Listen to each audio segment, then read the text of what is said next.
kamusta na? Matanong ko lang kung kinakamusta ka pa ba ng iyong pamilya na naiwan sa malayo dahil sa kailangan magtrabaho at magsumikap ka kagaya ko na napapagod na. Kapos ang hininga, buti puno pa ang tinta dahil panulat ang huling sandata kong natitira para sabihin sa inyong hindi ako debaterya. Triple na trabaho, ba't ganun? Kulang pa. Palyadong makina, kailangan din siguro nating makapahinga. Palyadong makina, huwag kang matatakot, salubungin yan sila. Sawa na ako sa utos, nakakaumay, paulit-ulit lang ang nangyayari sa aking buhay. Gigising, papasok, uuwing pagod, puwisit, pagbangon, sakit pa ng likod. Palyadong makina, huwag kang matatakot, salubungin yan sila.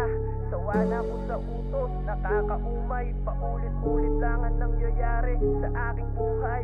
Hanggat wala pa sa dulo, di pa maari sumuko, di rin patutukso sa mga nakapalibot na tuso. San mapatungo, lagi nakahanda na sumubok hanggang matutong, di lang basta abutin ng mga gusto. Di pa kontento kung wala pa sa rurok, di mo pa kaya sa ngayon, pero wag kang panghihinaan. Darating din ang panahong pakikinabangan ng mga pagod na iyong pinaghihirapan. Tagumpay ang tutugon kung pagsisikapan. Palyadong makina, kailangan din siguro nating makapahinga. Palyadong makina,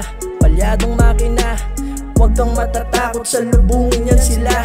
Sawa na ako sa utos, nakakaumay, paulit-ulit lang ang nangyayari sa aking buhay. Gigising, papasok, uuwing pagod, puwisit, pagbangon, sakit pa ng likod.